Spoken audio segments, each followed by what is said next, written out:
August 5th, 2025. I'm Grantham Taylor Hughes for my show, The Grantham Taylor Hughes Show, with my co-host Stephen Hall. And then in the middle, we have Vicky and Tony. And I don't know their last name, Vicky Smith and Tony Johnson. That will do. Yeah. Steve's in a freeze frame again. Look at him. Can you see him over there? He's Yeah. in the freeze frame. Do you do that on purpose, Steve, just for larks, right? Do You do what? that to kid around? Do what? Or can you do that? Can you do the freeze frame on your very own? It looks like you. I'm sorry, audience, but we have comedians on the show. We have 4 comedians here, and we've got 4 times the chance of making you laugh. That's the key to the whole thing. We have several comedians online. Steve, what are you doing over there? God. Hello, Steve. We just can't do it. We can't do anything straight, can't we? Can't go straight through on the subject. Anyway, today we're going to talk about, no matter what Steve's doing over there, Mr. Frozen Frame, we're going to talk about the 3 ruinations of mankind. When you're born in the Earth world, and I call it the Earth region, people go, what do you mean by region? Well, that's a very long story too. So we're going to start with the 3 ruinations because then we can tail off of that, and there's a lot of explanation in all 3 of them. What's a ruination? So, ruination means that you're starting out with a big challenge in your life. In other words, you didn't know that you had some limitations. We can call ruination a limitation, but I augmented it, and I didn't call it 3 limitations. I call it, or 3 challenges, but I call them ruinations because ruinations, oh, that's a very powerful word. What does it mean by ruination? Yes. We rue the day and we're in a nation. You see how the words are? You rue the day and you happen to be in a nation right now at the same time. So a ruin in a nation. Ruination. So the first ruination is all 3 are really simple. Language, you have language, travel, and life. So you say, well, how did I get my language ruined, and how did I get my travel ruined, and how did I get my life ruined? Okay, so we can go into explanations for that, and probably you guys already know the ruination. So do you want me to pick on somebody with the first ruination, or we want to just let me linger on here? Anyway, so the first ruination is language, and we've talked a lot about that on our podcast. The language, our native language, is not the logic that I'm speaking now. That's my auxiliary secondary country language. It's called logic.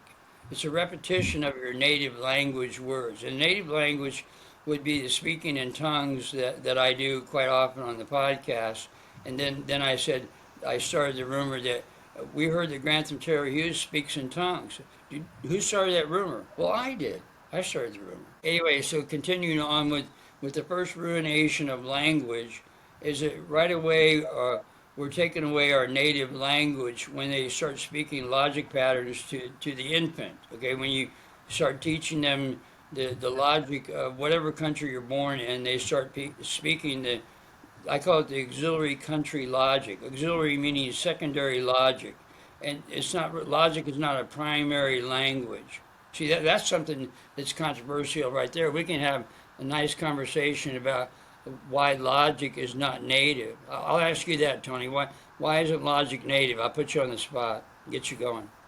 Yeah, I think when mankind first came onto this plane, that we didn't all speak the same language, so we just made sounds. And eventually we started to recognize a sound as meaning. So we saw a tree. And it's a repetition, Tony. You start to repeat it, and then it has meaning to each individual. When you repeat something and you designate a connotation of a certain word, like we call a table a nikagusa, right? So you have a new synonym for the word table, nikagusa. Nikagusa is 4 syllables instead of table, which is 2 syllables. I could call it a rinki, a rinka. Okay, we'll call it a rinka, which would be a new word for table, rinka, R-I-N-C-A. It would be now, if I repeat it and you say rinka too, then we've agreed that that's the name of a table, would be a synonym for the word table, a rinka. We designate it and define it, and we agreed to what would be a connotation of some kind of image in our portal. Okay, Mm. whatever's out here, we engage in a logic pattern that will designate a definition of something. So we're talking about a table in front of you. Now we call it a rinka instead of a table. And then if you agree to rinka, then if Vicky agrees to rinka, Vicky, do you agree with rinka? It's okay. It's okay. Rinka's okay. So now we have Yeah. three people that believe in the agree with the synonym of the table would be rinka. So if we define the table, we say a wooden top, also called a rinka. You see how it works? Dictionary writing. A lexicographer can make up things, and often he does. See, anyway, Steve, did you have any comments on what I was talking about, or were you paying attention or listening? Were you even there? No, no, I wasn't. I was frozen. I were in cryogenics. So you didn't hear what I was talking about, right? I heard a little bit about it Okay, being look. the Tuesday the 5th of August. I heard that bit. Yeah, we were talking about the native language, okay? A sacred repetition of sound bites. Like sounds that don't make any sense would be when you speak in tongues. The examples: it's just gibberish, right? So I'm doing the gibberish, but if you repeat any segment of that gibberish, it becomes a word you can connote something. Like the stuff in our image world around us, a connotation would be a declaration of like the denotation, like we were saying about the table. Okay, a table would be, if you point, they'd say this in English grammar, they would talk about denotation. If you really understand what I'm talking about, then we realize that the sound bites that we make, as you were pointing out, Tony, we make sounds, and then we repeat the sounds, and then we designate the repetition of some image in our life, and then we put the connotation, like we were talking about the table being Inga. Was it Inga? Was the word? Did you remember the word I called it? Ringiku. Inca? Inca? Or Inca Indian? Ringiku. Oh, was it Rennie Poo? Or Rennie Ringaku. Poo? Three syllables, right? Or Rennie Poo would be the same thing as a table. A Rennie Poo would be a synonym for the word table. Whatever it was before that we talked about. It's now changed. And Inca. But anyway, so that's how words are born by repetition, and people repeat them, and then they designate connotations in an image world. So then you can have a society of logic patterns. We can designate, we can say, well, there's 10th Street over there, and I'm going to meet you at 10th Street, and then we can meet at 10th Street because we'll know where 10th Street is. Yeah, go ahead, Steve, get in there. You can Well, save the day anytime you want. over time, we can actually change a language, even if it's only slightly. We can change a language through repetition. So, for But instance, they're a doing slang that all the word, time. a Angry slang, language either evolves or devolves, or whatever you want to call it, devolution or evolution. Yeah. You see what I mean? I think right now there's more of a devolution because we're in a Kali Yuga, but we're getting to the golden age, right, Vicky? The Vicky golden age pretty soon. I call it the golden age, right? The Yeah. Vicky golden age, because you made that declaration when I first met you, which I really appreciate a great deal because that's going to help a great very much because there's so many issues in our world today that are not being resolved. There's a lot of unresolved issues that we're not getting to that they keep putting out there, keep putting concepts and ideas, and then people are having all sorts of questions and nobody's giving any details. I'm attempting to do that. We're attempting to do that to try to give some explanation to very complex issues in our world today. Just like we're talking about the language, it's a ruination when we lose our native language. So then we go, well, is our native language gibberish? I said, yeah, it is, baby talk. And then they say, well, we won't understand that. And then if you turn that word around, we stand under logic. See, so that doesn't mean it's an ordinate position that our native language and knowingness. If we all spoke in tongues, we would know what we're talking about. But we're not doing that. See, so we can't know what we know, so to speak. Again, it gets philosophical, and then they throw me out of the grammar class. Get out of here, Hughes. We're tired of your philosophy. Go to your philosophy class and get out of my English grammar class. I'm tired of it. Get out of here or go to the principal immediately. Yes, sir, I will. Anyway, come on, Steve. You can get in there. I know Well, that's enough stimulus for you, Steve, for a lifetime. Go ahead. well, it, it's about that you're talking about the problems of ruination, which and we talk about foundation. So ruination should be coming from a good foundation. The thing is that we've got to build things. What we do in life is generally we pick something up that is given to us by, I don't know, a scientist, say, and we run with it as a community, as a society, as a species. But we run with it a lot longer than we should because as we go along running with it, we find problems. And instead of going back to sort the problems out at source, we try to repair them en route. And therefore, your foundation, it becomes implausible. And at Right, some that's stage, that foundation is going to crumble, as do right. any empire. You look at any empire, the Roman Empire, the Greek Empire, the German Empire, British Empire, they all end up fizzling out, if you like, and they can't sustain the growth and the path because the foundations are wrong. And what they do is they're trying to change it all the time. And they're changing it for the worse, sorry, not for the better. And this is one of the problems, and Well, will be yeah, the problems. well, Steve, if it doesn't circle back, like we're always talking about revolution, if it circles back to the foundation, if they have one, and see, we know what the foundation really is, and they have it too, but then it's a matter of being conscious of it. Like if we know the being conscious of the base root thing, it's like I always say, people they dance around the maypole, but they're never at the pole. They're never in the center. You see what I mean? So people don't know what their center is, and without the center, then that's the foundation, Steve. Without the center, then they're out in vectors in the no man's land. And that becomes a problem, especially when people are babbling about something or talking about a so-called subject that's full of holes. Lacks the details, like you're saying, without the foundation, without the center, and then see, then they get into the point, well, Grantham, what's the center? I said, well, I got to go now. See you later. Bye. Just kidding. That's why you have 2 feet. You can run away when you can't answer a question, or you can always do this. See, when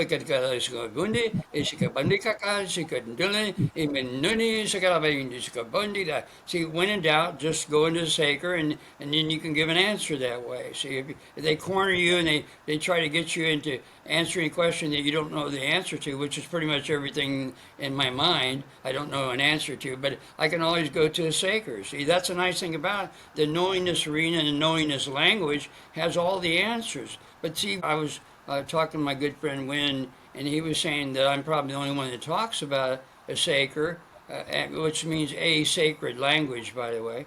And the reason is I think it's the language of a child, and I'm always talking about the child comes in. I call it the grand compromise. In the Far East, my Tibetan Lama teachers were telling me that the minimum power of the essence of man is about 10,000 suns of power. Now, I don't know for whether that is or not, but I always thought that was rather interesting. If that's how powerful the essence is, it really is compromising itself to be born in this world. And they even call it labor. They go through labor to be born.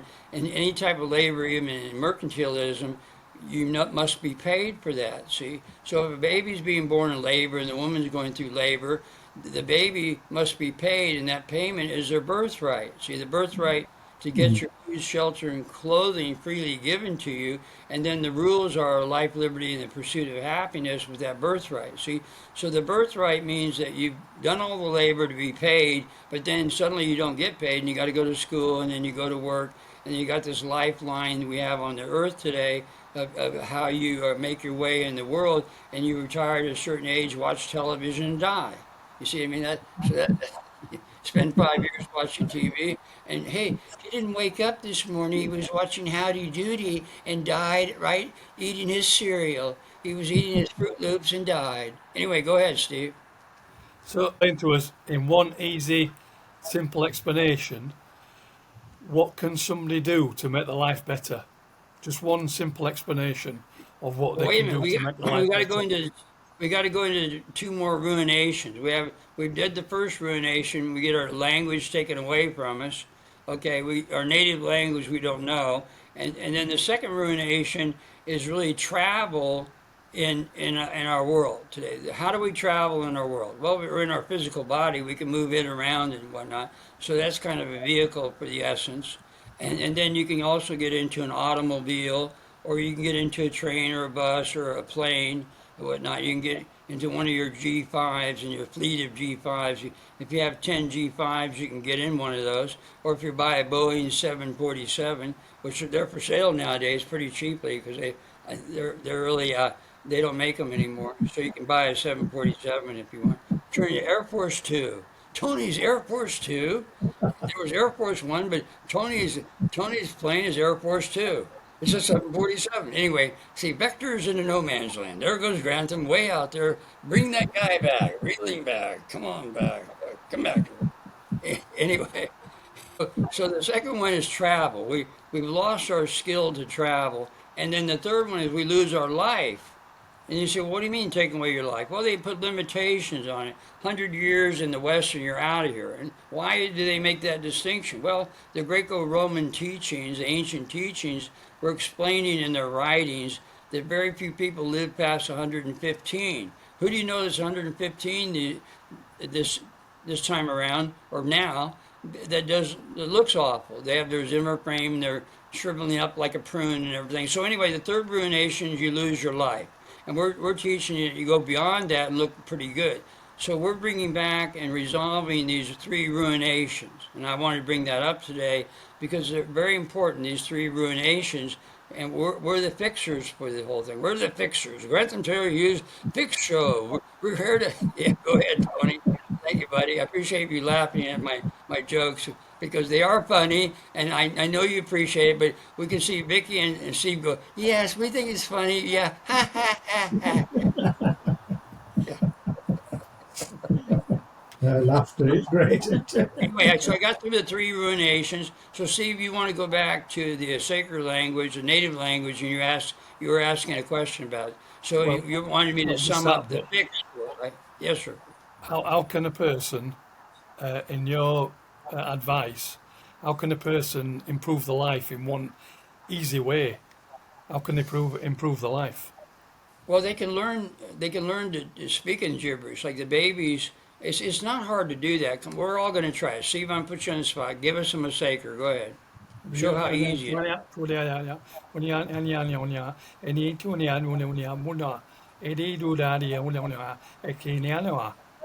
He sounds very Chinese in his. Mine sounds Indian when I go, hey, sikabundi sikadibakundidi, sikumbuni. Anyway, okay, Tony, we're putting you on the spot. Go ahead. That's sounds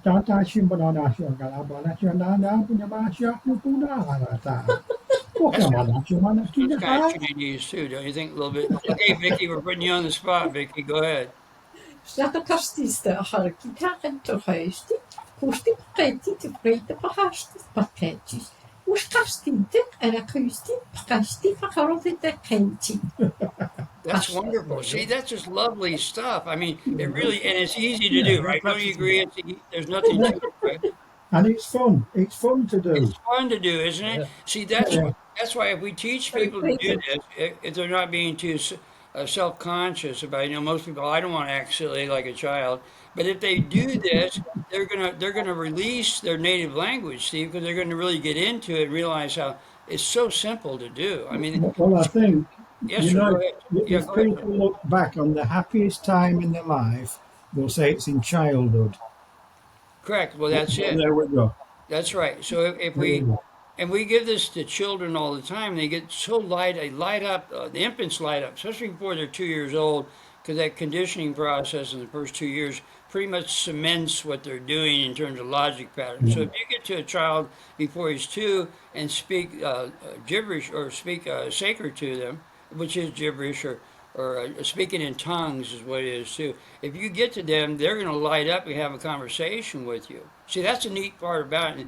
And the proof is we had this friend that had a child. He was holding this infant child who was maybe, I don't know, about less than a year old in his arms. And there were some people surrounding him. And he started speaking a sacred to them. He going and the baby responded in kind. And everybody was blown away because the baby was actually communicating. They were communicating back and forth. See, that becomes a proof factor that you can prove in the marketplace when you do this. I do it to parents, little kids, like in a cart when out in the shopping mall and whatnot.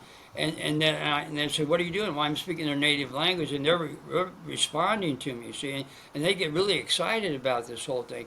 So the sacred language is really easy, Steve. And if we teach it to other people and get them to release it in themselves, as Tony says, it's a lot of fun. It reminds us of the time, our special time as being a child, which is all very a wonderful time for us all. But then we didn't realize we're getting our language, native language, taken away. So that's how you do it, Steve. You go around and teach people about it. See, and right The away, other thing is, Esther, go ahead.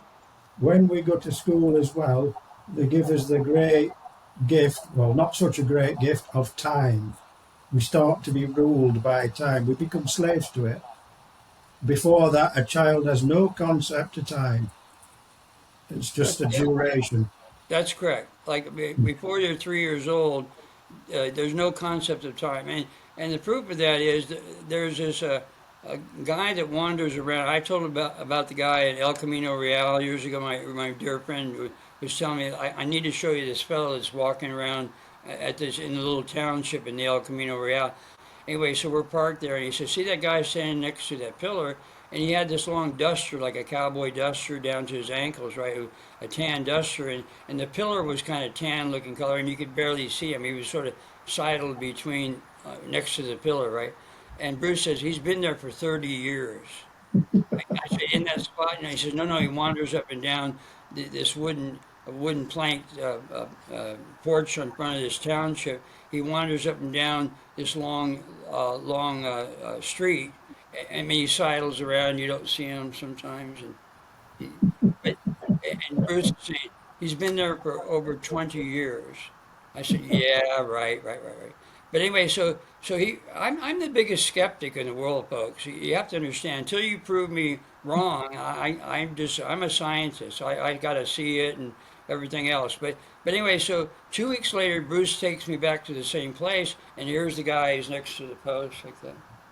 And I get these chills. I go, whoa. I go, oh, God, that's really weird. That guy's still there, right? Because that was at least 2 weeks later. So it was easy for me to believe that he was there much longer. He said, no, he's been there since I was a kid. I went, God, that's so.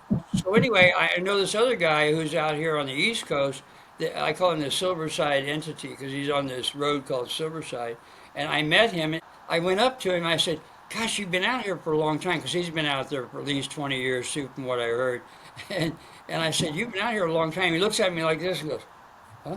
Like he didn't. His mentality was like a 3-year-old mentality. He didn't have any concept, Tony, he didn't have any concept of time at all. He didn't realize when I said, you've been out here a long time. And he kind of went, what do you mean? Like, what do you mean? He looked befuddled, like he had no concept of time. And he is this really gentle little soul. He's like an infant when he speaks, very soft spoken, but he's been out there for years. It's like this incredible mystery, and people don't even look around and see these incredible miracles that are around us. Anyway, I don't know how I got off into that. We had a Yorkshire version of Yeah, that. sure. Whenever you went through this village, there were always this man. Didn't matter what time you drove through that village, you'd always see the same man sat on a bench any time of day. And everybody noticed him because it got into the local paper when he disappeared, because everybody was saying, where is he? What's happened to him? So it became a constant for us. You saw the man and you associate him with the village. Okay. And that's all he was doing. Oh, yeah, so he was there for a long time too, right? Yeah. When he disappeared, we missed him. So it got into local newspapers. They were trying to search out and find out what had happened, because people were asking. So he did disappear, right? He didn't show up again, right? Yeah. Okay. So that's well, yeah. I guess that could be an option, right? That they don't appear, and then if they reappear, then it's kind of reassuring. Oh, there he is. It makes it reassuring in your life that he's been hanging out for Well, 30 years, right? Yes, sir. Go ahead, it Steve. disappeared. It disappeared into another time continuum, another dimension. A door opened and he walked through it, and he disappeared. Well, It's there we go. simple. That's part of the that's part of the life ruination too. You jumped ahead, Steve, into the life Sorry. ruination. Well, I don't know. I guess we in time. Is that what you said? Child, Oh, child, the or child, chi- and time. the child in time, right? Yes. Okay. Well, I'm okay with that. I mean, because we're all really children. We're just children in adult bodies. I mean, I usually call it the adult because you see the word DUL, adult or adult, because they lose their sense of humor and their excitement with life. You know, children are very excited. They run around and they have all this energy. I mean, it's really amazing to see children when they spin around and run around. If you try to do that now, man, that would be something, right? You'd have Yeah. a lot of space. Well, A little kid, you know, they're real small and they spin around the room and, you know, going here and there, helter skelter, and you're wondering, gosh, it's really amazing. But try to do that now. It really is about the little sprite and the energy that people have. And then it changes over course of time because we got to get into really stodgy subject matter. We got to read Schopenhauer and Sartre and get into being. We got to talk about knowledge and wisdom and have long conversations about that and then fall asleep or gas out and then fall asleep. Anyway, and I have nothing else to say. I'm leaving. Goodbye. See you later. Just kidding. I've done that 3 times a day. I'm only allowed 4 on each podcast. I allowed myself four leavings and coming back. It became my shtick and Be some of careful, if you my. go through that door, you might not come back. Oh, that's no. right. That's right. Like, he's in the phasing thing today. Don't mind Steve. He's in the multiverse routine, which is okay. I have no problem with that because we can dive right into the travel, the ruination of travel.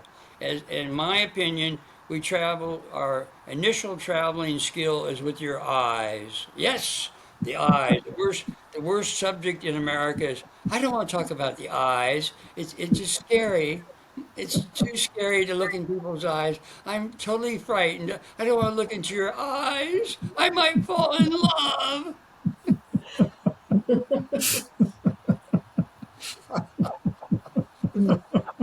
Steve covers his face, right? He's hiding. Why are you hiding out? Anyway, so the problem is that we're losing our ability to travel, and then my contention, and I think people will agree, and the reason why I have agreed with it because I always talk about these two gentlemen that lived in opposite countries from each other, not directly opposite, but other countries, opposite countries. They were adjacent to each other. They were on the borders. They couldn't see each other. Anyway, they didn't know each other and had a similar experience of closing their eyes in a fearful state. And when they opened their eyes, they were several hundred yards in front of them. Physically, they had actually moved and they were able to move. And they asked me for an explanation. I had some background on the whole thing.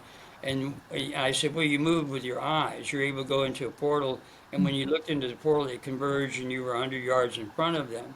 So we travel with our eyes firstly, but that's taken away from us. We see, because you know you're in a physical body. I'm always calling it the flying heads when you get up in the morning from the bed from a sound sleep. Yes, go ahead, Vicky, please. What will be your definition for travel? Oh, it's just movement. You know, I would call it any type of movement, either inward or outward movement is travel. You're in the motion. Like your cells are in constant motion. So that's what traveling is. I would call it a proper travel would be lever rotatorial spinning. Yeah, thanks for that's a good question because that's what it is, just spinning. The cells are spinning, so they're in constant state of travel. See, so travel would be movement, and the essence of it is our cells are moving lever rotatorially at tremendous speeds. So we have 3 trillion cells in our body, and they're in constant motion. See, they always talk about the perpetual motion machine. Well, that's a human being from cradle to the grave. They are in motion physically. Even the cells are in motion.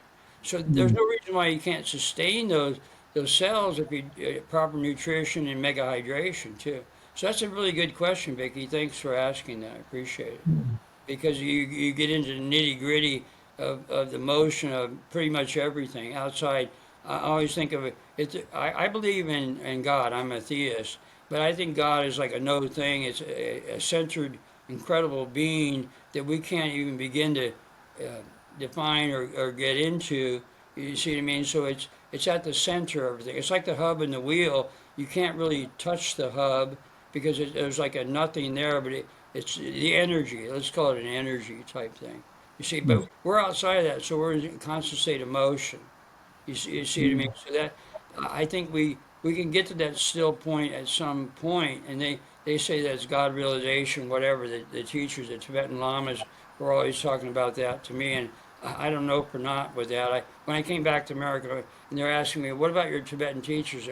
I really don't want to talk about that, but now I'm talking about it on the podcast and whatnot because they Okay. taught me a lot of great things. Yeah, so go ahead there, Tony. Yeah, I've always thought that I am light, but light vibrating at different frequencies. So the solid bit is vibrating at a lower frequency than my consciousness or my thoughts. I don't know what you think about that. Well, the motion is vibrations and frequencies and energy and all these things that the science gets into. But I think the real problem with that is when the jargon becomes complex. And a Mm. good friend of mine and I were talking on the phone the other day about all subjects are a certain language that you learn the jargon. You get certified as a medical doctor because you learn this jargon. You can define things a certain way, and now you're part of the club, and we'll give you certification for that because you passed a bunch of tests and you're able to answer questions with a certain language. See, so there's a certain language and subject matter, but then I go horizontal with all that because you can traipse into any type of subject and what have you and get kind of an overview of things. You don't necessarily have to have specific language. We touch on some of it, which is okay, but what does it all mean in terms of a horizontal understanding of life or standing under logic patterns? And when you get right down to it, Tony, we don't know anything. Mm. You see, because when you're trying to understand something, you're constantly in a state of antithesis, a state of argument. Individuality is never going to come to roost as a same. We talk. It's a law of facsimiles. It's a fax. You create a copy on a copy on a copy, and nary the twain will meet. And Steve, what did we divine many moons ago in some of our discussions? To make a society, you have to compromise on a certain jargon, a certain language that we agree to. And then we were saying how language either devolves or evolves, and it's always changing on a constant basis. So what we're trying to catch up to the logic in terms of the latest slang or what the jargon that can make people comprehend or understand each other. That's what we're trying to do. We're trying to make a polite society, as I would say. It used to be polite society. It's more of a profane society now too, because the little children would say a profane word to get a rise out of their parents and get attention. It's all about attention. Mm. See, so the jargon that we use is trying to get somebody else's attention, and the more that we make it interesting, the more it's going to grab our attention, so to speak. We're, Do you we're think yes. language can be limiting?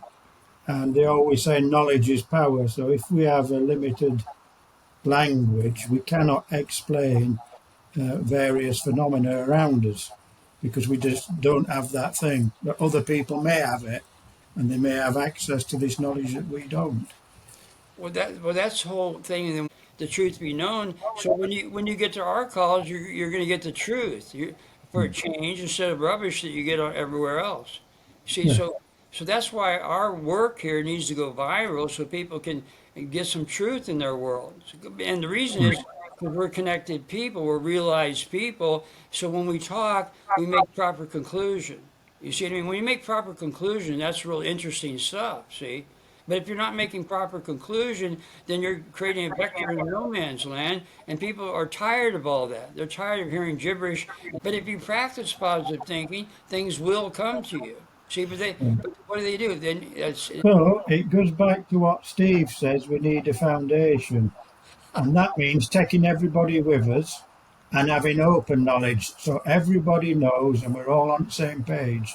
We allow Yes. people to explore whatever's within you should be allowed to be explored. But where's the platform for that? Where's the safe place? And Steve, you're always, even though you're yawning over there, he really loves this. You know that. Steve makes fun, but he loves the forum that we set up.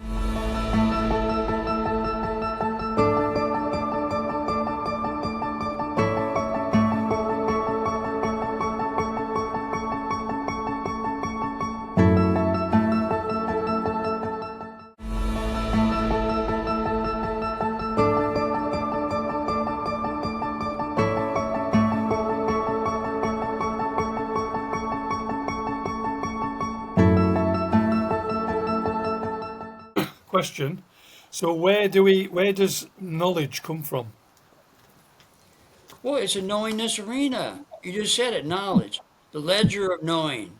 Thanks, Tony, because Tony's the one that saved our goose a couple of weeks ago and going in the portals of travel and go, well, where are we, Tony? Well, because we'll just know when we're there. Thank you, Tony. I appreciate it. I mean, I'd give you a big hug, but I'll try to give you a hug. Here, take it. Oh, thank you. Hey, you're welcome. You That see, was so good. knowledge is knowing, Steve. We're trying to get to the knowingness arena. We're trying to get to Padaka, right? Padaka is part of the travel factor. Yeah, so we're trying. Yes, But Vicky, go ahead. can we go back to the understanding of travel? Yes, So we determined that travel has got something to do with with a yes, okay, spin, with motion. that's right. Yeah, Hmm. travel has to And, do with. and how would that relate to mind? Can we say that we can travel through? Well, mind is a camera. Mind is a camera within yourself. You know, it's a brain power and all this stuff. It's a camera. Mind it has a. There's no stuff to the camera. The essence of what you are, like Tibetan lamas were talking about, behind it, the light and sound that they were talking about. That's the electricity behind things. But the mind is just a camera that you're using in the physical world. So mind has nothing to do with it. But in the motion of our eye travel, when we travel with our eyes, our observations, wherever we go and whatever we see, is we're converging that in front of us. And like right now, we're in two portals. We've talked about that. We have two eyes. So the eyes, you're seeing one portal because there's a superimposed picture in front of you. You've got a double exposure in front of you to see one portal. And the proof of that is there's a book called a photo reading by Dr. Peter Seeley. He's one of the guys, and a few others created neuro-linguistic programming, which is just a fancy name for affirmations, positive affirmations, which are very good. See, but in photo reading, he was talking about being able to take a picture of 2 pages and reading 300,000 words a minute, and that was the separation of the eyes and looking in the middle of the page and seeing a little scroll, and you separate your eyes just a tiny bit, and then you're taking a picture of the 2 pages when you're reading. So your eyes are a camera, and that was proof to me that when the world that we're in, you can separate a little bit. That means there's two worlds, there's two portals. So when the further exploration of that, when we were talking last week on our podcast here, we were talking about the yantra work and the 8 phases of yantra, which is a methodology to get to Padaka, which is the portals of travel in the knowingness arena. So we're all in a knowingness arena right now, Vicky. We're all in this arena, but we don't see it. See, but so now we've all agreed to a relative portal that we're in right now. Like you and I, we can all see each other because we've agreed that we're in this portal. Like you're in my portal, I'm in your portal. And see, we all have these portals that we're in. We're agreeing to allow each other to be in our portal, which is very nice to do that. I appreciate that a lot. See, but then we're trying to create this method, and I'm working really hard to get to the Padaka in the 8 phases of yantra. And I think Steve, you're on the fifth twin portals. You got to the blinking doors properly, 10 by 10 by 18. There's a precise measurement to the yantra that you're working is a 10 by 10 inch, and then you got to be 18 inches away from it. So it's a 10 by 10 by 18 process that has 8 phases to it. I'm speculating on the 8 phases because I'm not really sure what's in the eighth or ninth phase. of the yantra. We're hoping it opens up the two doors. As Steve said, we should be able to sit down somewhere or stand up or wherever and be able to separate the two portals And and go this into another portal. Yeah, yeah, go ahead. and this goes back to the two guys who were in a fearful situation, closed their eyes, and when they opened them again, they'd moved. That's right. They had moved about 100 They were yards. well to control this movement rather than it just be haphazard. That's correct. They closed their eyes and they were in a fearful situation. When they opened their eyes, they were 100 yards in front of them, and they didn't know what that meant. So they came to me and they asked me about it because I had been speaking. They had heard me speaking about things and they wanted me to try to explain it. And I explained to them what happened, but it frightened them and they never wanted to talk about it again. But it was proof because there were two separate occasions that this happened. So when you duplicate something with me, that's proof that it's real. It's like if you only do it by yourself individually, that could be psychotic. You know what I'm trying to say? It could be a So psychosis. more people that do it, there's more chance of someone discovering the methodology to get to that Yes. point, and Yeah. then we can replicate it. Yeah, So it was not a mind projection, it was a physical relocation. Yes, it's a physical reality. When somebody duplicates something, that becomes a relationship. Now you've created a relative occurrence when two people have done something. It's polarities. You got positive and negative create our manifestation. See, if you're doing things on your own and you're not replicating it, well, that's great. You're individual, but they would call that a psychosis unless it's duplicated. You see, I mean, in psychology, we call it a psychosis because it's only individual. But if you get somebody else to see what you're doing, then you're duplicating that, and then you can duplicate that again. It's a two by two matrix. You see. Yeah, so we're getting back to really, they were talking about the matrix, right? The true matrix is a knowingness arena that we've established in Potica. It's called Potika.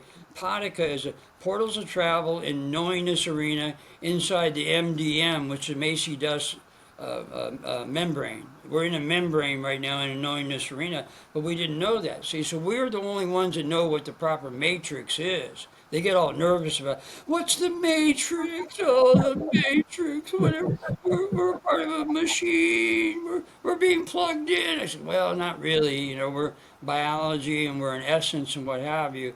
Oh, go ahead, Steve. Get in there. You can get in there anytime you want. You can interrupt me. If you don't interrupt me, I'll just go on until I fall So, asleep. You know that. so essentially, our mind is what holds our body back from travelling faster, if you like. I'm Well, stood on one I corner, think and there's another corner yeah, opposite, go ahead. and I want to go there. My mind says, right, move your legs, and we'll go there. But you go there at a certain pace, yeah, and your mind dictates that pace. So your mind is what holds you back, if anything. Why can you not say to your Well, mind, no, I want to I be don't there think now I think in a nanosecond? I don't. Well, the mind, but the mind, we got to get clear. The mind is not a thing. It's a thing, but it's not an essence. There's no consciousness in the mind. It's a camera. The consciousness of what you are is at a different level. It's electricity within you, like a sound current, they call it. The Tibetan Lamas talking about that. So it's the mind. Just forget about the mind. The mind has nothing to do with this at all, except for it's the one. It's showing the picture in front of us. We're using the camera to project through that. We're using the mind level as a projector to see through it, but it has no anima of itself. The anima is electricity of our own self.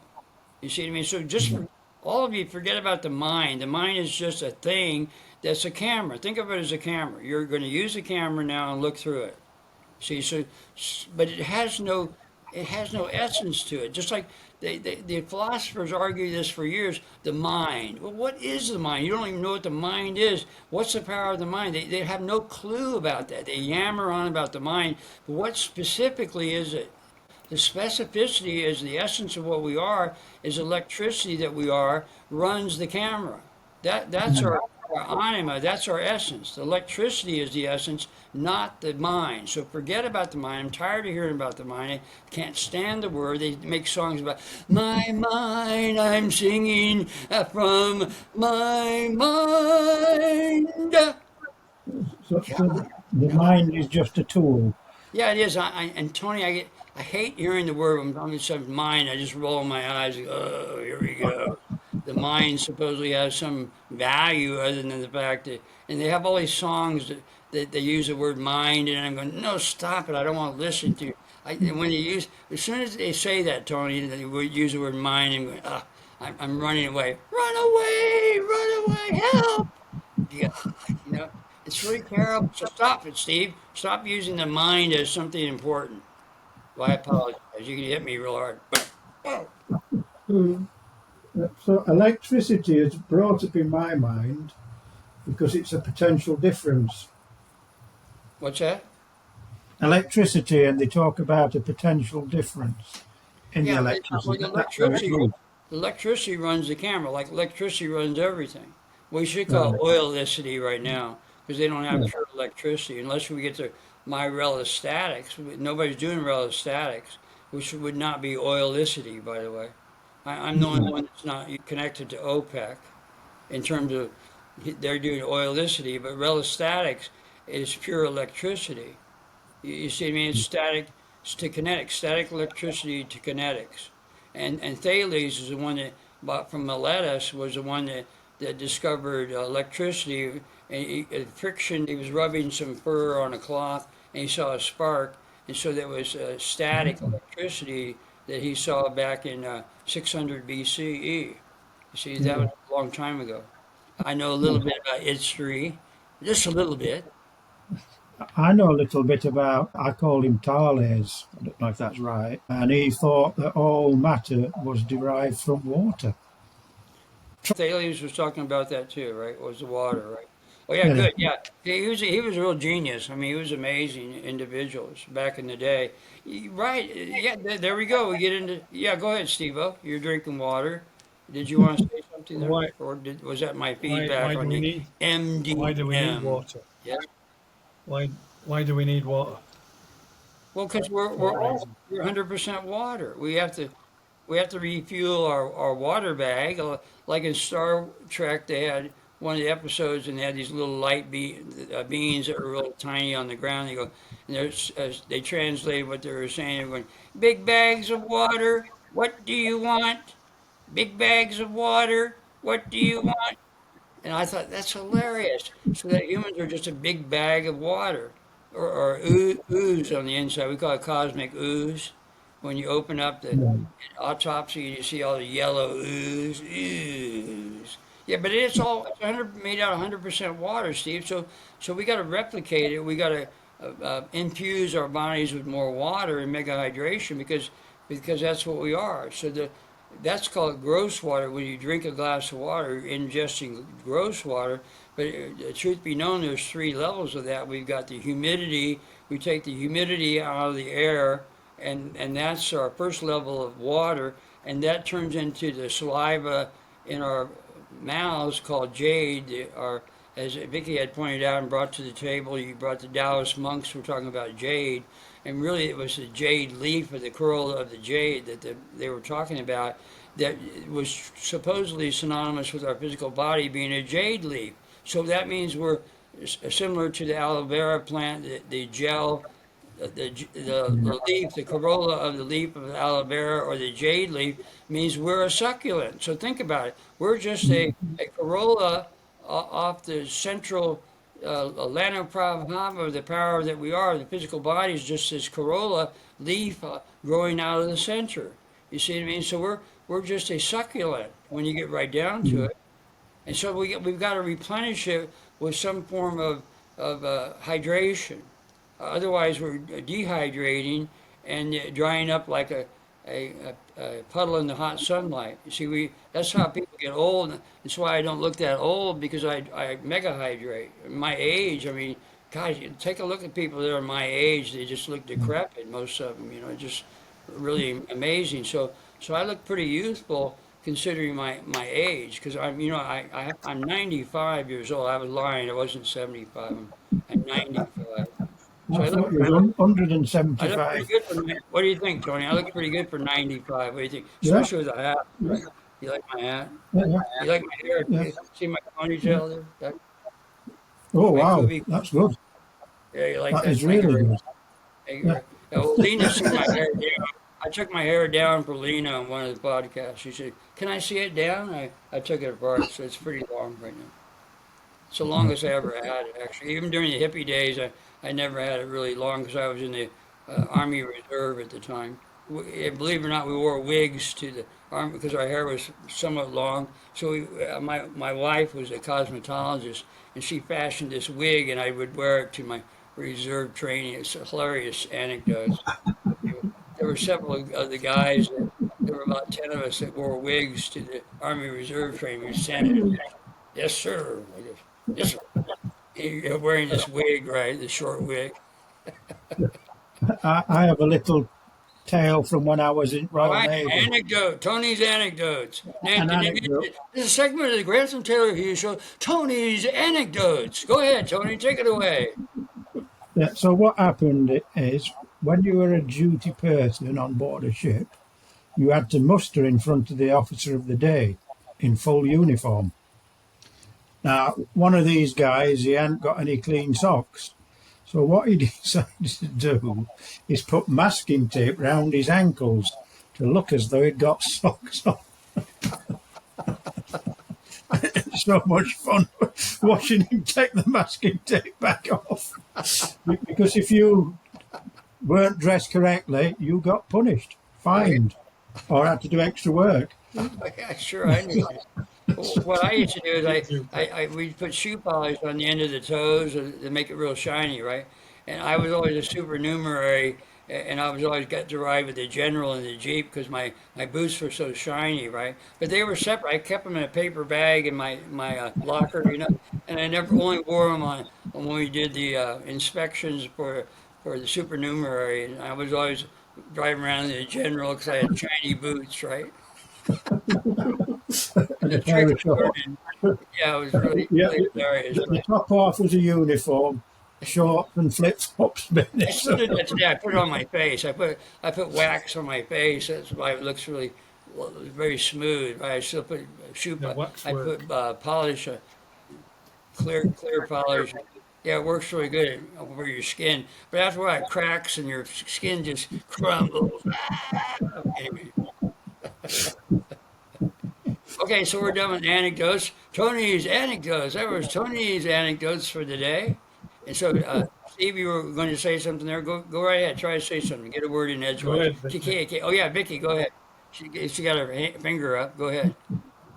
I'd like to ask you about how we can fit the light within this understanding of travel. So, thinking about travel being emotion and light being emotion, would that these two concepts come together as well? Travel and light, and how the light can relate to how we travel. How does it translate how we travel? Is light involved in the way how we travel? Well, it's chiaroscuro. Chiaroscuro is light and dark. So you can't have light without dark and dark without light. So you couldn't see light unless you had a border. Like if you're looking at my face and see the dark line here, see in the light behind it, you couldn't see that light without the dark contrast. So light is everything's light, but then when you put a border on it, then it becomes ecstatic. Then you can see the light. Like you're seeing this light next to me. It's because of the border of the dark side here. You're now seeing a contrast to see the light. Otherwise, Vicky, everything is light, borderless light. You see what I mean? If you did, but if you put a border on it, now you see the light. If you don't see the light unless there's a border. See, so the discussion of the polarities of light is that you have to have a darkness and a lightness in order to see both. You can't see the darkness without the light, and you can't see the light without the darkness. So there's a polarity there in manifestation. Like where you guys are sitting there behind Tony, there's a shadow, a dark shadow, and then next to it there's a light there. And just like between your shoulders there's a really dark light there, and then you have the white. In order to see those images, you have to have the chiaroscuro, which is the lightest light and the darkest dark. That's all it is. So when you talk about light, you can't talk about light without darkness in order to see light. Isn't that interesting? I think so. Yes, Grantham, that's very interesting. Thank you very much. So would light be the matrix? Light is a matrix, and for me to move, I have to put my consciousness somewhere else in the matrix. So I'm moving from one perspective to another perspective somewhere else in the light matrix. Well, I mean, it's a dark matrix and a light matrix in manifestation, Tony. Right. You have to have the Oh, polarities to create the. In other words, like, what I'm saying, like everything in front of you when you open your eyes is white light, but you don't yeah. see the white light unless you have a black border in order to see it. See, so Yeah. everything in front of us right now is light, but then there's darknesses in there that create the images. I mean, once you get this, it's so easy. It's just like child's Mm. play. In order to manifestation in front of us is based upon chiaroscuro. We got the darkest dark and the lightest light, and the colors in between are the prism of a crystal. We know in a water droplet, there's all the colors because when the sun's out and it's raining, what's on the other side of the water droplet? Tell me. Mm. A rainbow, right? Mm. Why does the rainbow exist? Because in a water droplet, there's all the array of colors between the chiaroscuro and the water droplet. You got the lightest light in the membrane, you got the darkest dark, and all the colors are in between in a crystal. So crystal Mhm. has, even though it has clarity, you'll appreciate clarity. The clarity of Mm. everything in a crystal has everything in it. It has Yeah. all the colors of the rainbow are in crystal clarity. And you got to appreciate that. In white light are all the colors. Isn't Right. that amazing? And this is not hard, Tony. And thank you very much for Yeah. being an audience. It's So if we dragging this out of me. I uh, appreciate it. We're gonna drag this total awareness out of Grantham. Drag it out of him. Get the so ropes and drag it out. if I'm 100% water, I contain everything inside me. All these colours are in me That's correct. already. That's correct. Yeah. Absolutely. Yeah. You have everything because we got chiaroscuro again. And Vicky, thank you for bringing up a cogent question. It's very good question. Because we can run with that and really get into the depths of the whole thing or the essence of the origins of what we need to do. We need to explore these things and get to some really cogent concepts that are what people want. I mean, this is a knowingness arena. If we're going to talk logic, let's get into the depths of logic. Let's gut the logic to get down to the minutia details, and that's what we do on our podcast. And no one else does this. We're the only ones that do this. That's why this must go viral. We'll just break it out. We're going to go viral. Everybody sees it now. Yeah, I'm sorry. Go ahead. Uh, Yes. Sometimes people think that the origin of light within the structure of a human being body is actually mind. No, it's not the mind. That's a camera. See, again, you're on the mind thing. The mind is takes pictures. The essence behind it is light and sound. Okay, which is what the Tibetan lamas talk about. So this electricity has the darks and lights in it. So you can't have light without darkness, unless if you call everything darkness, it can be all darkness, totally black, pitch black, or it can be pitch white or radiant white. It's either radiant white or radiant dark. Mm. There's no other things there. We got the extreme polarity of pitch dark, and you got extreme light on the right side, positive and negative. You see what I mean? So yes, What is the origin of light? the origin of light is Because darkness. Remember, Paul Twitchell said he was doing a meditation, and he said everything was dark, and out of the darkness came a blinding light. You Mm. see, so the origin of of white light is pitch dark, and the Mm. origin of pitch dark is white light. Again, it's contrast. I'll go over this about 10,000 times so you get it, which is okay. I like repeating it. It's a really wonderful thing, and maybe somewhat complex. So the origins are one or the other. It's like we have twin senses for eternity. We have sight and sound. We see and hear for eternity. In essence, we only have two senses. This is according to my Tibetan lamas, because I don't know anything about this. I'm just repeating. I'm just a monkey that repeats what I was taught, because I don't really know anything. Because I'm in the unknowing arena. They won't let me in the knowingness arena. Keep that guy out of there. Grantham can't come into the knowingness arena. Oh, please let me come into Potica. Can I come in? Yes, come in, and as long as you're quiet. Yes, I'll be quiet. I won't say one word. Imagine that, right? So anyway, are you getting it, Vicky? Finally, the origin of light is pitch dark. Do you get that? Mm. I've been referring to photographs of living organisms that depict the rainbow light surrounding or within not just a human organism, just any organism. We can take an insect being Sure. photographed. So I'm thinking in terms of other people listening to this program, how we can make them understand what's happening with this light within a living organism. Well, then How, you say, how it's connected to water, how the light connects to water, how the water connects to living organism. like you said, I like the fact. Did you hear what you said? We got to make them understand. Make the people understand. Well, you have to do. You twist their arm real hard like that behind their back. Get it? Do you get it now? Yes, I get it. So you just twist their arm real hard. That's how we make them get it. So that's when. Yes, I agree. It's the truth. No matter whatever you say, Grantham, we know it's the truth. You see, That doesn't all the, sound very nice. what's that, Tony? Sorry. I said it doesn't sound very nice to force people to Yeah, I know believe it things. doesn't. Well, Vicky said we'll make them understand it. You were the one that said it, not me. How do we make them understand it? Well, we can't make them do anything, but then we do our level best to try to explain things. And like you said, all organisms are dealing with the chiaroscuro within them. They have all the colors, no matter how complex entomology is, because when you get into the study of insects and what have you, boy, they talk about a complex apparatus, but we're more complex than that. We're more evolved than that stage, you see. So, I mean, if you ever seen an autopsy, when they cut open the skull right here, and they saw it open, and when they open up the skull, inside of the skull is mother of pearl. The color is mother of pearl on the inside. Isn't that amazing? So we're just Mhm. a shell, a mother. Look at Steve. He's looking like what's the great sculpture, the thinker, right? You think, Rodin's the thinker, right? Rodin the thinker, right? There he is, Steve.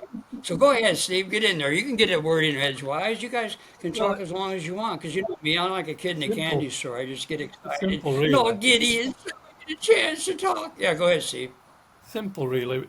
bring some clarity, Steve. Like you said, the light and the dark is the natural balance. Without one, you haven't got the other. So, without Vicky, there's no me, and without me, there's no Vicky. It's the same connotation, and it applies logically, Correct. call That's it that, right. I mean, to that's the it. same It's polarity. equilibrium of life. Everything has got to be equal. Because if you've only got dark, you've Correct. no light. If you've only got light, you've no dark. Shadows is between the two. And then you're going into complexities. But at the end of the day, it's all about the balance. Well, then you're saying, see, you just define what the importance of the neutron in the hydrogen atom, because they have the proton and the electron in the standard study of the hydrogen atom, but there's no neutron. But you just explained the balance between the two. There needs to be a neutral force, and they don't have that in science. And you got to appreciate how absolutely ridiculous that is. And you're talking about foundation. The foundation of the periodic table of chemistry is completely foul because they don't have the hydrogen footprint correct. Listen, I talk with physicists about this all the time. They go, well, we really can't really talk about that. I say, yes, we can talk about that because you need to change it empirically. You got to get in there and change the encyclopedias and prove that the neutron's in hydrogen. And guess Yes. what? I have to be the one to do that at Toy. I have to find the neutron and create a big laboratory with microscopes and ironically looking at things we can't see with electron microscopes. Yes, the neutron is there. We make a declaration that Dr. Grantham Hughes, who finally got his PhD in physics, now can declare the fact that the neutron is in the hydrogen. Dun, dun, dun, dun, dun, dun, dun, dun, dun. A ticker tape parade. He won the Nobel Prize in 2025. He found the neutron finally at the discovery at the Toy Institute. How ridiculous is that, right? Well, not really that ridiculous because somebody has to discover the neutron and get a Nobel Prize for it. See, because the neutron needs to be in the hydrogen atom. It's there anyway, but folks, so the truth be known that when we become aware of a concept, as Lena was saying on a former co-host of mine, he said, once you get the concept, then it's manifest, right? I said, yeah, it's even manifest before you get the concept because the truth is there.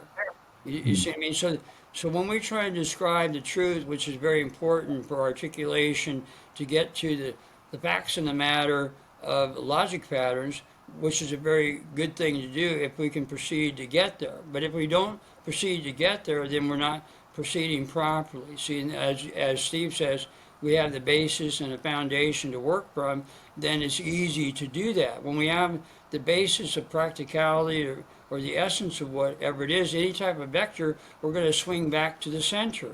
See, that's the beautiful thing about being centered.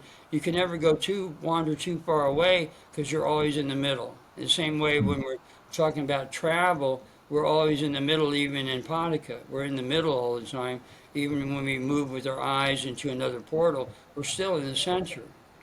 All right, that was pretty good. I really like that in terms of the traveling portion. So we've been talking today about the three ruinations of language, travel, and life. We haven't really talked much about the ruination of life, but that ruination we call portality is proper mortality, which is more complex, by the way, and kind of scary for people when they realize, oh, you mean I can live to be hundreds of years old? Yeah, much older than that. But then people don't get that in the West. They think you're screwy when you talk about that. But you got to go to the Far East to meet people that are very elderly. These teachers that I have are superannuated, it's called. Yeah, go ahead. We come to the placebo effect, the mind, you call it camera, that it is the power that makes us exist, basically. It's our charge, if you like. It's our spark or part of it that keeps it sparked up through life. And people obviously don't understand that concept, unfortunately. But it's so important. It's almost like salt being an energy driver. It's part and parcel of your essence.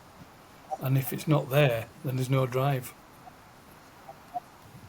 Well, that's it. I mean, what animates us? Remember, we were talking about the mind and all that business, and then I'm getting kind of edgy on spiritual things. But see, when the truth be known exoterically, is there's got to be some, as they say, the anima in psychology. There's got to be some animation. There's got to be what fuels the essence of what we are. I mean, that's what people really want to get to know. But that's entirely the different topic than what we were talking about exoterically with our eyes open here. We have our eyes open, we're seeing each other. So that's the world we need to explore to teach people to be there as long as they want. See, it's their choice to make. If they have proper nutrition and proper mega hydration, you can live indefinitely as long as there's ground to stand on. See, that's the interesting thing about proper mortality. I mean, as long as there's ground to stand on, you can live there. There's no reason why you can't. It's up to you to be able to do that. When we talk about, Steve, all the time, mega hydration, how important it is to hydrate, and it's the elixir for everything. It's the answer to everything. I mean, water has four properties. It has coolant, lubricant, solvent, and vital force in it, see? So it's just our essence manifested in a liquid form, like a crystal. A crystal is a manifestation of our essence in a rock form. You see what I mean? So all this light and sound we talk about in a crystal, and the genius of the whole thing is when you see crystal clarity, it's really a dynamic of colors. But you're not seeing it until you have light on one side and the water droplet in the middle that creates a rainbow on the other side. So you have the liquefaction of the essence of what we are creates colors. You see what I mean? And then the light that shines through the liquefaction on the other side creates a rainbow of colors. See, an arcing rainbow. You got to appreciate the proof of the rainbow now proves that curved space. The arcing rainbow proves Einstein's theory of relativity. He was proving curved space, and the nature proves it with the rainbow. We can see a curved rainbow. Does that prove that everything is in curved space? Absolutely. That's proof undoubtedly incontrovertibly the truth of. Yeah, you like that? He's stuttering again. Grantham cider. Normal, as my friend used to say. Yes, sir. Yeah, Uh, go ahead, Steve. well, Did you want? simplicity was going back to the hydration thing. Water is that when you look at the concept, it's simple. We are born in water. We're actually living in the womb in water. Yeah, and but when we die, Go we're for not it. in water. When we die, we're like a dried up prune. So that there's a concept there of A and B. You get from A to B. When you start at A, you're born in water because you are water. But when you get to B at the end, you're no longer water because your body's dried up basically. Well, that's it. That's why we were talking about mega hydration to people that are older. You can rejuvenate and look like you're about 35 years old. Like Steve, I've commented since we've known each other, what, about 8 or 9 years. You look about 10 years younger from the first time I met you. And because he did the tucks too. He did nip and tuck. He did the surgery. Robert Redford finally did it. See, yeah, you tucked the skin up there and trimmed it off. You did it yourself, right? With scissors, right? With some scissors, he cut off some skin and did it himself. It was cheaper that way to do his own home tucking I stitched technique. myself up. He He has just, a pamphlet on it too. Steve's tucking technique. Steve's TT, tucking technique. I just iron my head and all wrinkles go. There you go. You iron the top of your head. That's what I did with mine. I ironed my face. I put clear shoe Is that polish what on. is that what That's that how I burn mark smoothed it is? out. Yeah, I Exactly. Should have burnt my that in hair off. steam. Should have That's that in right. steam mode. That's how you do Yeah. it. Well, it's the comedian's out of work again. We all do. Seriously, folks, don't try that at home. Yeah, It don't try it doesn't at home. work. But if you do try it at home, do it in If you private. don't I want to don't look want to like see it. Tony, if you don't want to look like Tony, don't try it at home. Yeah, whatever you do, don't try it like this at home, or try it like you can try it like that, but don't try it. Yeah, there you go. Drinking water. We like that to show that Quite simple. we do drink gross water. Yeah. I'll say thank you everybody for being on the call. Thank my co-host for being here. This is Grantham Terry Hughes signing off. Have a great day and bye for now.